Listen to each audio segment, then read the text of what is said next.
All right, ladies and gentlemen, the pillars are shifting in the gaming industry right now. We talked yesterday about how the Helldivers CCO was talking about keeping DEI out of your video games and stuff like that. Just focus on making a good game. And, while that's not really something that's brand new, it's still a big leap towards everything that we've been fighting for, which is getting back to making games and stop making political statements. Okay, that's what we've been trying to get back to. That's what we're trying to focus on, and that's what we've been sort of getting results trickling down. But we also talked about how the media is covering it differently now. Because remember, at one point, the media wasn't covering this at all. As a matter of fact, it was barely mentioned. And then if it was mentioned, it was more about a hit piece on the gamers themselves talking about how they don't want DEI in games. Well, today we got new evidence of that. That boy Paul Tassi has written an article covering what the Helldivers 2 director said, and it's a whole lot of coping and seething, and we're gonna get into it. But before we do, I gotta make sure you guys hit the like button, subscribe to the channel, please, because this year we are going double or nothing, from 15,000 subs to 30,000 subs, and I want you to be a part of the journey to get there. So I'm gonna give you a moment to do that. Where did it go? All right, did you do it? Good. All right, let's go ahead and get into it. So here it is. So I saw Paul Tassi had posted this on Twitter, and we're gonna get into them comments, but we got to get into the article first, okay? Because there's a lot of reactions, and Paul is absolutely positively coping and seething. So this is the article. I will give him the click. Like I said, we don't have to like Paul, but I do respect him enough to actually give his article a click. Okay, let's go ahead and see what he has to say. So he says, heading into 2025, it seems that debates about the video game industry being woke or anti-woke in various ways will not end. No, it will not. I'm sorry, I hate to tell you that, but it will not go away until the DEI goes away. I'm sorry.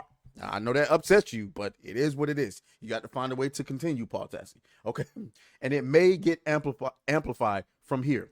DEI, diversity, equity, and inclusion, is another buzzword thrown around, and now it's back in the form of the director of Helldivers 2 responding to a question about it. Okay, the exchange between Helldivers 2 creative director and former Arrowhead CEO, Jahan Powell. Yeah, we're just gonna call him Jahan. Okay, so Jahan says, with 10 minutes to 2025, what are your expectations and desires for what the next arrow get? Wow, I cannot speak today. What is going on? Let me oh, I ain't even got you, stupid, my bad. Okay, anyway, what are your expectations and desires for the next Arrowhead game will be? Okay, that's fine. User responds. I love how he puts user and doesn't like include like the Twitter handler's name. Use their tweets, but don't give them the credit that they deserve. Okay, fine, whatever. Because it was a good question.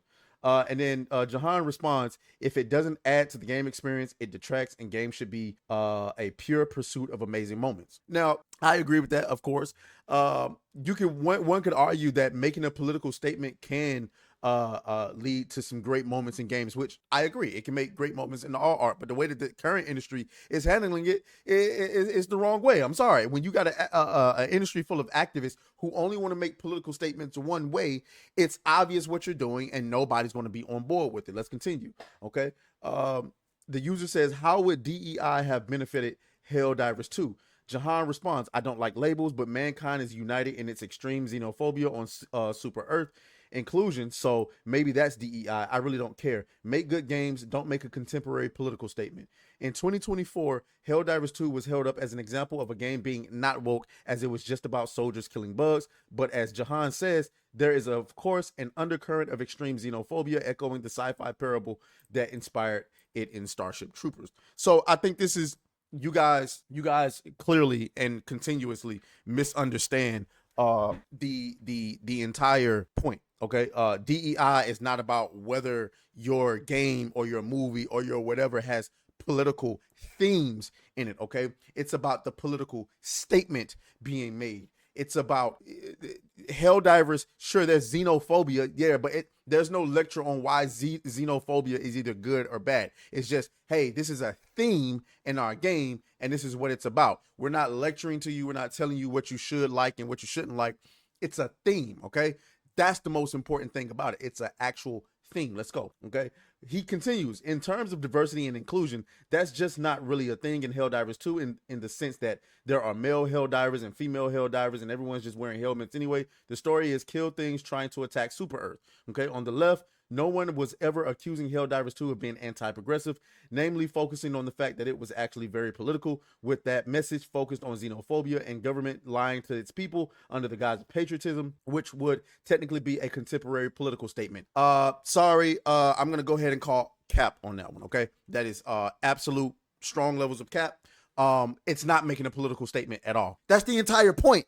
It's not making a political statement. It has a theme and it's political, but it's not making a political statement. It's not lecturing you on how you should keep those off, like people who aren't humans off of Earth, or people who aren't American out of America. It's not like if they came out with a video game right now that was obviously keep foreigners out of America, obviously it's making a political statement, therefore woke. But if you make a game about keeping aliens off of Earth, whether they're sentient or not, I mean, not sentient, intelligent life or not, and there's a lot of conjecture about whether that's right or wrong, and there's different stuff happening, good and bad, based on those choices, you're leaving it up to the player or the person who's enjoying that art to decide whether it's good or bad for them. You leave it up to debate. When a video game comes out and make a political statement, they're not trying to leave it up to a debate. They're trying to tell you what to think. And that is wrong, because I didn't come to your video game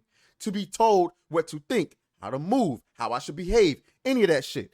I came to play my video game to be a complete degenerate. For crying out loud, I'm shooting people, I'm murdering people, I'm blowing up buildings, I'm doing all type of wild stuff, slaying dragons, slaying women, you know, beating cheeks, all type of stuff. That's what my video game is for. To live the degenerate life that I can't live in real life. And I don't want to be lectured in it. Where did it go? Okay, he says, which would technically, yeah, we already read that part. Though I suppose if you want to differentiate between political statements and political themes, you could get off on that technicality.